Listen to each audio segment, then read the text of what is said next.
Welcome to Mayes Cottage. As you step into the house, you enter the living room with the parents' room located on your left. This first bedroom is the bedroom where John and Emily, and then later Josiah and Daisy, slept. John and Emily Mayes brought their family up in this house after surviving their first years in the The dining room was the place where the family gathered for formal occasions. Every Sunday the family would gather for dinner, and occasionally on other weekends.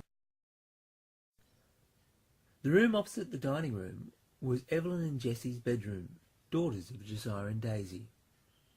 The girls were expected to not only help out with the outdoor chores, but also those that were considered traditionally feminine, such as helping out with the weekly laundry.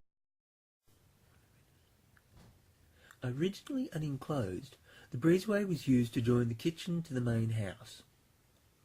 The room to the right of the breezeway was the boys' bedroom. Although used for the boys were the first to lose their room when visitors were staying.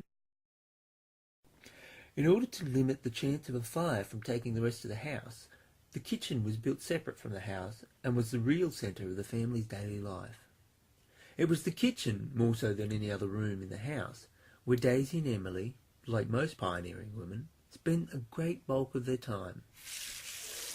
Here in the kitchen, Daisy Mayes would be kept busy making her own cream and butter, making jams and bottling fruit, preserving what she could for the off-season. Daisy could also be making and mending clothes on the sewing machine. A stark contrast to how clothes are washed today, Daisy would have to use the copper to clean the family clothes. All Daisy had to remove dirt was a cake of soap. With dairying providing a portion of the family income, a cream shed was erected and roofed with shingles from the original slab hut. The shed was used not only for separating the cream from the milk, but also for spinning out the honey from the honeycombs. This hut was the original home of John and Emily Mayes, who were the founders of this property. Look at the timbers, and you will see that most of the slabs are cut from the outer timbers of larger logs. In 1922, Josiah broke his leg, which prevented him from continuing the family trade of timber cutting. It was after this that Josiah began dairying and keeping bees. Much of the milk that was produced was provided to other households in the area. The area adjacent to the house was originally cleared and heavily planted with fruit trees. Pineapples, mangoes, citrus and guavas.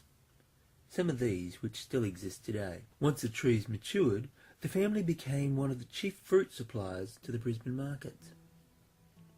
We hope that you've enjoyed this tour of the historical Mayes Cottage. For more information, pick up a free copy of the Mayes Cottage booklet from within the main house.